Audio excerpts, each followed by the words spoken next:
हम बात करने वाले हैं गॉडेल इनकम्प्लीटनेस थ्योरम के बारे में, जो आपके गणित के कॉन्सेप्ट को हिला कर रख देगा। इस सिचुएशन में आपका दिमाग काम करना बंद कर देगा और आप ये डिसाइड नहीं कर पाएंगे कि क्या सही है और क्या गलत। और ये थ्योरम सिर्फ मैथ में ही नहीं बल्कि फिजिक्स के कई नियमों पर भी लागू होता है। और यहाँ तक तो ठीक है, पर यह थ्योरम गॉड यानी भगवान के होने पर भी सवाल खड़े करता है। मतलब ये कि ये थ्योरम हर उस जगह लागू होता है जहाँ पर लॉजिक का जिक्र हो, फिर चाहे वो फिलॉसफी की बात हो या साइंस की या मैथ्स की।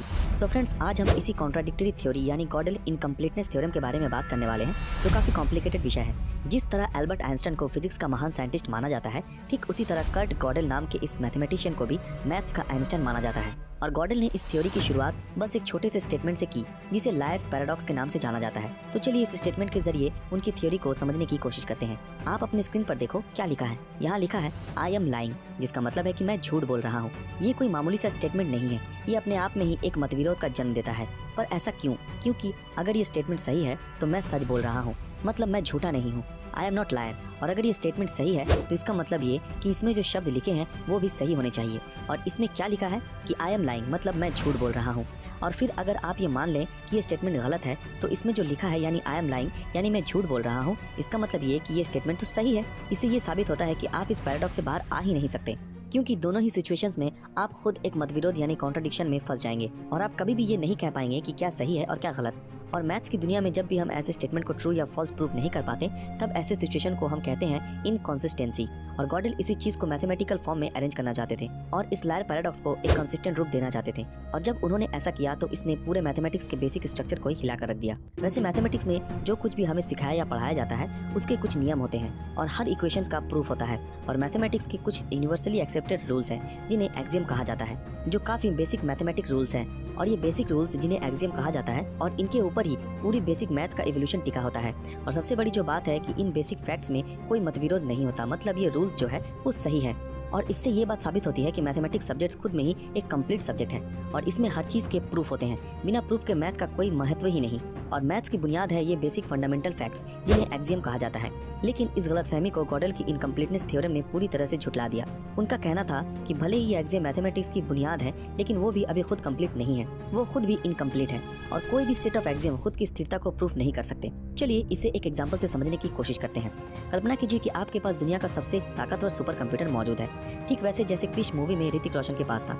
और ये कंप्यूटर भी हमें वही आउटपुट देता है जो हम इसमें इनपुट करते हैं। और इस आउटपुट रिजल्ट को देने के लिए वो कुछ रूल्स को फॉलो करता है, जो उसके एल्गोरिथम में डिजाइन किए गए हैं। और ये इनपुट आउटपुट कुछ भी हो सकते हैं, चाहे वो डिवीजन हो या मल्टीप्लिकेशन। और सबसे इंपॉर्टेंट जो बात यहाँ काम आती है वो है यहाँ टाइम और एफिशिएंसी की कोई कमी नहीं है। यानी हम इस सुपर कंप्यूटर को कुछ इंस्ट्रक्शन देते हैं तो वो अपने रूल्स को फॉलो करते हुए हमें रिजल्ट देता है, चाहे उसमें कितना भी वक्त लग जाए, चाहे हजारों साल क्यों ना लग जाए। अब हम इसको इनपुट देने वाले हैं। दोस्तों, हम सब तो ये जानते हैं कि प्राइम नंबर्स क्या होते हैं। ऐसे नंबर्स जो 1 से डिवाइड होते हैं और खुद से डिवाइड होते हैं। अगर हम ऋतिक की उस कंप्यूटर को नंबर n देते हैं और उसे ये इंस्ट्रक्शन देते हैं कि ये डिसाइड करे कि ये नंबर प्राइम है या नहीं, और इसके लिए आपको उस कंप्यूटर को बताना होगा कि उस n नंबर को 1 से लेकर n-1 के बीच जितने भी नंबर्स हैं उनसे डिवाइड करे।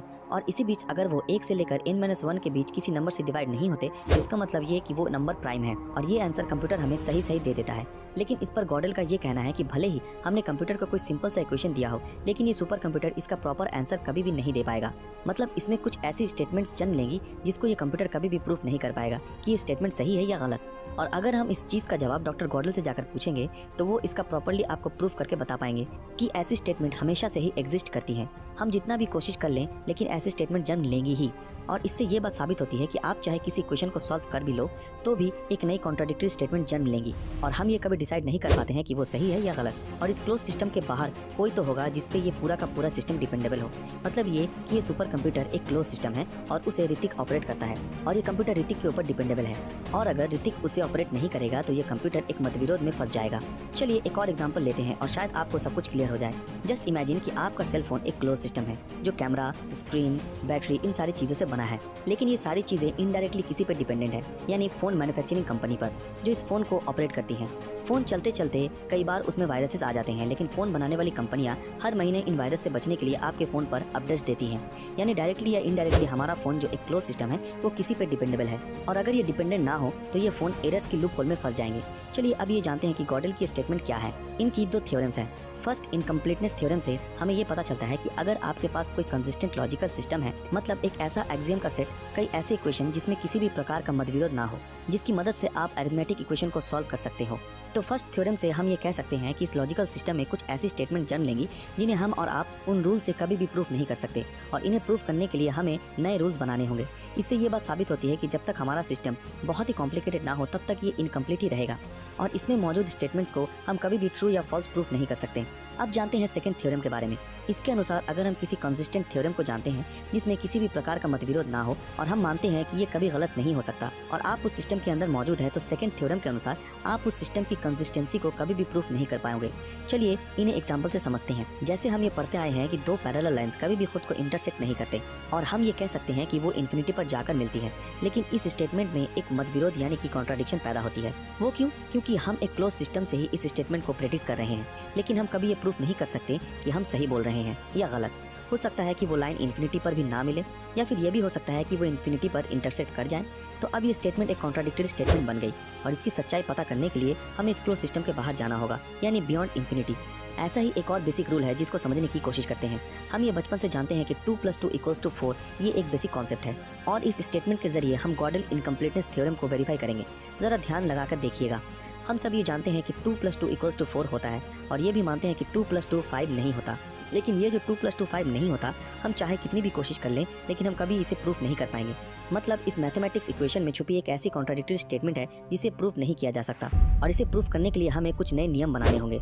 तब जाके शायद हम इस स्टेटमेंट को प्रूफ कर पाएं, और जब नए नियम बन जाएंगे तो इससे कोई और नए स्टेटमेंट जन्म ले लेंगी, जैसे 2 + 2 = 8। आप लोगों को समझ में आ रहा है ना कि मैं क्या कहना चाहता हूँ?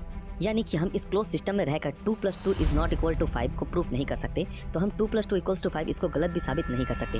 तो अब शायद आप लोगों को ऐसा लग रहा होगा कि यहाँ पर कोई इनकम्प्लीटनेस है, और मैथमेटिक्स में ये एक तरह का लायर पैराडॉक्स बन जाता है। मतलब इस इनकम्प्लीटनेस को पूरा करने के लिए हमें इस क्लोज सिस्टम के बाहर जाना होगा, और हमें मैथ्स के बियॉन्ड सोचना होगा। ठीक इसी तरह एक और फैक्ट जो हम जानते हैं कि लाइट की स्पीड वैक्यूम में कांस्टेंट होती है, और जिसकी वैल्यू है 3 लाख किलोमीटर प्रति सेकंड।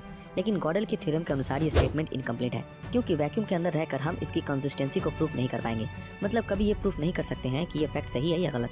और हम ऐसा मानते हैं कि हमारे पूरे ब्रह्मांड में लाइट की स्पीड से ज़्यादा स्पीड किसी चीज़ की है ही नहीं, और इसको प्रूफ करने के लिए हमें इस क्लोज सिस्टम के बाहर जाना होगा। मतलब हमें इस वैक्यूम से बाहर जाना होगा, लेकिन हमारे ब्रह्मांड के चारों ओर तो वैक्यूम ही है। मतलब हमें हमारे ब्रह्मांड के बाहर जाना होगा, तब जाकर हम स्पीड ऑफ लाइट की कंसिस्टेंसी को चेक कर पाएंगे।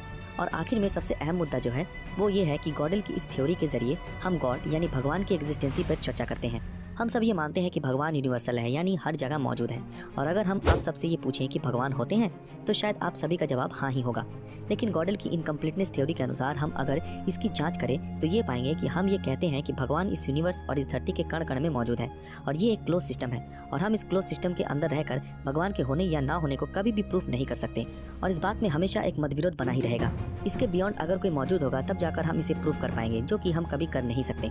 तो देखा आप लोगों ने, गॉडल की इनकम्प्लीटनेस थ्योरी हमें कैसे बताती है कि जिन फैक्ट्स के आधार पर पूरी मैथ की दुनिया टिकी है वो खुद भी इनकम्प्लीट है, और कुछ स्टेटमेंट को तो हम प्रूफ ही नहीं कर सकते कि ये सही है या गलत। यानी कि हमारी मैथमेटिक्स पर गॉडल की ये इनकम्प्लीटनेस थ्योरी एप्लीकेबल है। फ्रेंड्स, आज के लिए बस इतना ही।